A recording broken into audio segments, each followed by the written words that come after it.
Hello all welcome back to our channel. అందరూ బాగున్నారా friends? ఇదే Bajaj Pulsar N250 white colour 2024లో మనకు ఉపయోగపడి కొన్ని అప్డేట్స్ ఈ బైక్లో అయితే జరిగాయి. సో ఈ వీడియోలో ఈ బైక్ గురించి అన్ని డీటెయిల్స్ మీకు షేర్ చేస్తాను. సో అప్పుడు మీరు డిసైడ్ అవ్వచ్చు ఈ బైక్ కొనొచ్చా లేదా అని. ఏది మిస్ అవ్వకుండా నేనైతే క్లియర్గా అయితే చెప్పాను. వితౌట్ స్కిప్ వీడియోని ఫుల్గా చూడండి, అప్పుడు మీకు ఈ బైక్ మీద ఫుల్ క్లారిటీ అనేది వస్తుంది.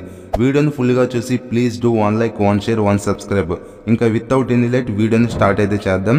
ఫస్ట్ ఈ బైక్ కలర్స్ గురించి డిస్కస్ చేస్తే టోటల్గా 3 కలర్స్లో ఈ బైక్ అయితే అవైలబిలిటీగా అయితే ఉంది.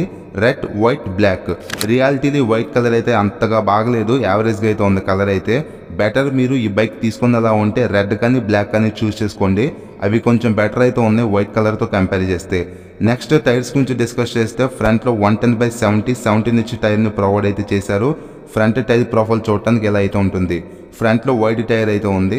నెక్స్ట్ బ్రేక్స్ గురించి డిస్కస్ చేస్తే ఫ్రంట్లో 300mm పెటల్ డిస్క్ అయితే ఉంది. నార్మల్ డిస్క్తో కంపేర్ చేస్తే పెటల్ డిస్క్లో హీట్ అనేది త్వరగా రెడ్యూస్ అవుతుంది. సో ఇది ఒక బెనిఫిట్ అనమాట పెటల్ డిస్క్కి. అలానే ఇక్కడ ABS రింగ్ కూడా అయితే ఉంది. నెక్స్ట్ ఈ బైక్లో అలవిల్ డిజైన్ అయితే చూడటానికి ఎలా అయితే ఉంటుంది. నాకు పర్సనల్గా ఈ అలవిల్ డిజైన్ అయితే అసలు నచ్చదు. మీకు నచ్చిందా లేదా కింద కామెంట్ అయితే చేయండి. నెక్స్ట్ బ్యాక్ సైడ్ 140/70 17 ఇంచ్ టైర్ని ప్రొవైడ్ అయితే చేశారు. బ్యాక్ సైడ్ టైర్ ప్రొఫైల్ చూడటానికి ఇలా అయితే ఉంటుంది. సో ఈ బైక్లో వైడ్ టైర్స్ యూజ్ చేశారు కాబట్టి రోడ్ గ్రిప్ అనేది బెటర్ అయితే ఉంటుంది ఈ బైక్లో. అలానే బ్యాక్ సైడ్ మడ్డు పడకుండా టైర్ హగ్గర్ కూడా ప్రొవైడ్ అయితే చేశారు. నెక్స్ట్ లేడీస్కి సేఫ్టీ కోసం ఐరన్ శారీ గార్డ్ కూడా అయితే ఉంది. Next back side 230mm petal disc అయితే ఉంది. ఇక్కడ ABS రింగ్ కూడా కనిపిస్తుంది. కానీ 240mm డిస్క్ సైజ్ ఇచ్చుంటే చాలా బాగుండేది. 230mm అయితే ప్రొవైడ్ అయితే చేశారు. సో ఈ బైక్లో డ్యూయల్ ఛానల్ ABS సపోర్ట్ ఉంది కాబట్టి ఇది ఒక ప్లస్ పాయింట్ అనమాట. నెక్స్ట్ ఈ bike main heart of the engine గురించి డిస్కస్ చేస్తే single cylinder 4 stroke 2 valves 249cc BS6 SOHC engine అయితే ఉంది. Cooling system wise oil cooling system అయితే ఉంది. మ్యాక్స్ పవర్ 24.1 bhp అయితే ఉంది. Max torque 21.5 Nm engine produce అయితే చేయగలదు. టోటల్గా 5 గేర్స్ అయితే ఉంటాయి. ఈ బైక్లో ఉన్న ఇంజిన్ లిక్విడ్ కూల్డ్ ఇంజిన్ కాకపోయినా సరే మీకు పికప్ అండ్ పర్ఫార్మెన్స్ అయితే ఈ బైక్లో అయితే బాగుంటుంది. నెక్స్ట్ ఈ బైక్లో కిక్ స్టార్ట్ అయితే ఉండదు, ఓన్లీ సెల్ఫ్ స్టార్ట్ మీద అయితే రన్ అవుతుంది. నెక్స్ట్ ఇంజిన్కి ప్రొటెక్షన్ కోసం అండర్ బెల్లీ ప్యాన్ అయితే ఉంది. సో ఇది ఫైబర్ మెటీరియలే. నెక్స్ట్ ఈ బైక్లో సీట్స్ గురించి డిస్కస్ చేస్తే స్టెప్ అప్ సీట్స్ అయితే ఉంటాయి. బ్యాక్ సైడ్ పిలియన్ సీట్ కూడా కొంచెం వైడ్గా అయితే ఉంది. అలానే సీట్ గ్యాబ్ రైల్స్ కూడా హోల్డ్ చేయడానికి కంఫర్టబుల్గా అయితే ఉన్నాయి. ఫ్రంట్ రైడర్ సీట్ కంఫర్ట్ కానీ సీట్ కుషన్ కానీ ఈ వెహికల్ అయితే బాగుంది. సో ఫ్యామిలీకి కూడా ఈ బైక్ని జస్ట్ మేనేజ్ అయితే చేసుకోవచ్చు, అంత కంఫర్టబుల్గా అయితే ఉండదు. సో ఇదనమాట సీటింగ్ గురించి. నెక్స్ట్ ఈ బైక్లో లైటింగ్ గురించి డిస్కస్ చేస్తే ఆల్ LED లైటింగ్ సెటప్ అయితే ఉంది. Front head light, back side tail light, signal lights అన్ని LED తోనే ప్రొవైడ్ అయితే చేశారు. ఇది ఒక ప్లస్ పాయింట్ అనమాట. కానీ ఈ బైక్లో హజార్డ్ లైట్ ఫీచర్ అయితే మిస్ అవుతుంది, అది కూడా ఇచ్చేసి ఉంటే చాలా బాగుండేది. నెక్స్ట్ ఈ బైక్లో హెడ్ లైట్ డిజైన్ చూడటానికి ఎలా అయితే ఉంటుంది. పైన ఐ షేప్లో DRLs అయితే ఉన్నాయి. కింద రౌండ్గా by functional LED projector light అయితే ఉంది. సో ఈ లైట్లోని ఇన్బిల్ట్గా హై బీమ్ లో బీమ్ కలిసి అయితే ఉంటుంది. అందుకే దీన్ని by functional LED projector light అని అంటారు. హెడ్ లైట్ డిజైన్ అయితే మరీ అంత గ్రేట్ అయితే అనిపించలేదు. MT-15లో చూడటానికి చాలా బాగుంటుంది.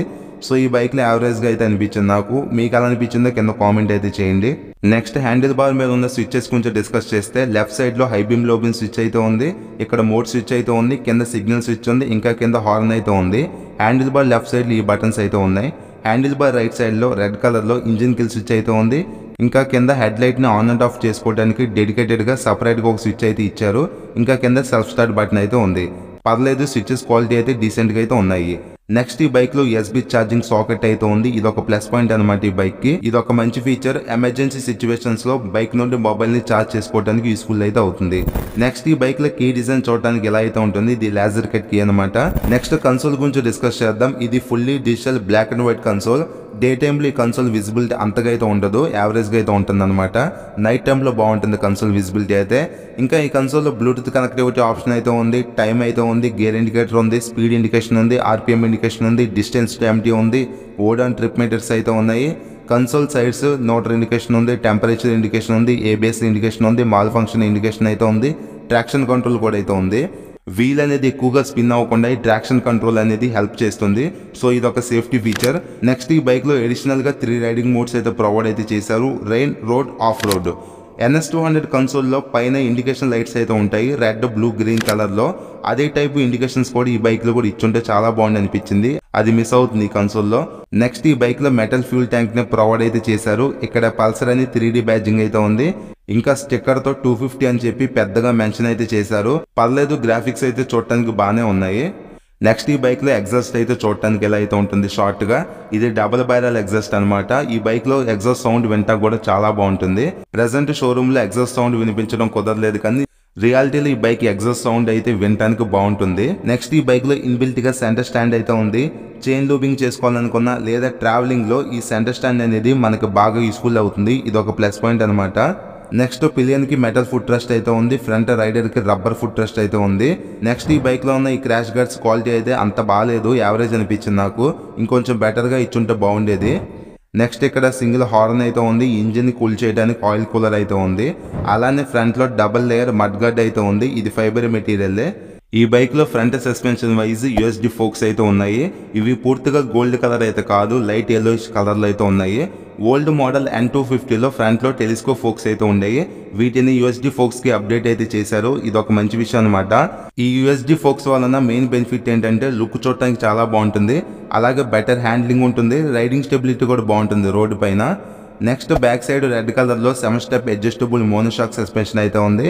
మన హైట్ కి తగ్గట్టు ఈ సస్పెన్షన్ అడ్జస్ట్ అయితే చేసుకోవచ్చు. నెక్స్ట్ ఈ బైక్ లో ఓపెన్ చైన్ అయితే ఉంది. సో రెగ్యులర్ గా చైన్ లూబింగ్ అయితే చేసుకోవాలి. సెంటర్ స్టాండ్ ఉంది కాబట్టి ఈ బైక్ లో చైన్ లూబింగ్ కూడా ఈజీగా అయితే ఉంటుంది. నెక్స్ట్ బ్యాక్ సైడ్ ప్యానెల్ మీద N250 అని స్టిక్కర్ తో మెన్షనింగ్ అయితే చేశారు. నెక్స్ట్ ఈ బైక్ లో normal break and clutch levers ని ప్రొవైడ్ అయితే చేశారు. వీటిని అడ్జస్ట్ చేసుకునే ఆప్షన్ అయితే లేదు. నెక్స్ట్ ఈ మిర్రర్ క్వాలిటీ కూడా పర్లేదు, డీసెంట్ గా అయితే ఉంది. నెక్స్ట్ ఈ బైక్ లో సింగిల్ పీస్ హ్యాండిల్ బార్ ని ప్రొవైడ్ అయితే చేశారు. లిటిల్ బిట్ లీన్ యాంగిల్ అయితే ఉంటుంది, కానీ కంఫర్ట్ అయితే బాగానే ఉంటుంది. ఈ బైక్ వెయిట్ టోటల్ గా 162 kgs వెయిట్ అయితే ఉంటుంది. సీట్ హైట్ 795 mm అయితే ఉంది. గ్రౌండ్ క్లియరెన్స్ 165 mm అయితే ప్రొవైడ్ అయితే చేశారు. 14 లీటర్స్ ఫ్యూల్ ట్యాంక్ కెపాసిటీ అయితే ఉంటుంది. మైలేజ్ గురించి డిస్కస్ చేస్తే 40 మైలేజ్ ని ఎక్స్పెక్ట్ చేసి ఈ వెహికల్ అయితే తీసుకోవచ్చు. చాసిస్ వైజ్ ట్యూబ్లర్ ఫ్రేమ్ ని ఈ బైక్ లో యూజ్ చేయడం అయితే జరిగింది. సో ఈ బైక్ లో మెయిన్ గా జరిగిన చేంజెస్ ఏంటంటే, ఫస్ట్ కన్సోల్ ని అప్డేట్ అయితే చేశారు. Next back side 140 section tyre అయితే ప్రొవైడ్ అయితే చేశారు. ఓల్డ్ మోడల్ లో 130 సెక్షన్ టైర్ అయితే ఉండేది. అలానే ఫ్రంట్ యూఎస్డి ఫోక్స్ అయితే ఉన్నాయి. ఓల్డ్ మోడల్ లో టెలిస్కోప్ ఫోక్స్ అయితే ఉంటాయి. అలానే కలర్స్ అండ్ గ్రాఫిక్స్ కూడా అప్డేట్ అయితే చేశారు. ఓల్డ్ కలర్స్ అయితే చూడటానికి ఎలా అయితే ఉన్నాయి, న్యూ కలర్స్ చూడటానికి ఎలా అయితే ఉన్నాయి. సో ఇవన్నమాట మనం నోటీస్ చేయగలిగిన 4 చేంజెస్. ఫైనల్గా ఈ బైక్ ప్రైస్ గురించి డిస్కస్ చేస్తే 1,85,000 లో ఈ బైక్ అనేది అవైలబిలిటీగా అయితే ఉంది. ఈ ప్రైస్ అనేది నేను రివ్యూ చేసిన షోరూమ్లో అయితే ఉందన్నమాట. ప్రైస్ అనేది మీ లొకేషన్ బట్టి చేంజ్ అవుతుంది, పాయింట్ అయితే గుర్తుపెట్టుకోండి. నెక్స్ట్ ఈ బైక్ మెయింటెనెన్స్ గురించి డిస్కస్ చేస్తే వేరే 250cc బైక్స్ తో కంపేర్ చేస్తే ఈ బైక్ లో మెయింటెనెన్స్ అనేది తక్కువ అయితే ఉంటుంది. బజాజ్ షోరూమ్స్ అనేవి ఎక్కువ ఉంటాయి కాబట్టి సర్వీస్ రీచ్ కూడా మీకు ఈజీగా అయితే ఉంటుంది.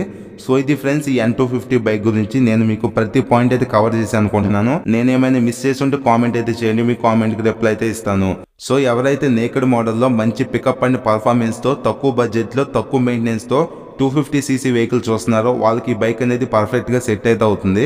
డ్యూక్ 250, డామినర్ 250 ఆ బైక్స్ అంత పర్ఫార్మెన్స్ ఈ బైక్ లో అయితే ఉండదు, కానీ పర్లేదు, డీసెంట్ పికప్ అండ్ పర్ఫార్మెన్స్ అయితే ఉంటుంది ఈ బైక్ లో. సో ఇది ఫ్రెండ్స్ ఓవరాల్ గా ఈ బైక్ గురించి. ఈ వీడియో నచ్చితే లైక్ చేయండి, మన ఛానల్ ఫస్ట్ టైం చూస్తే సబ్స్క్రైబ్ అయితే చేసుకోండి. Thank you.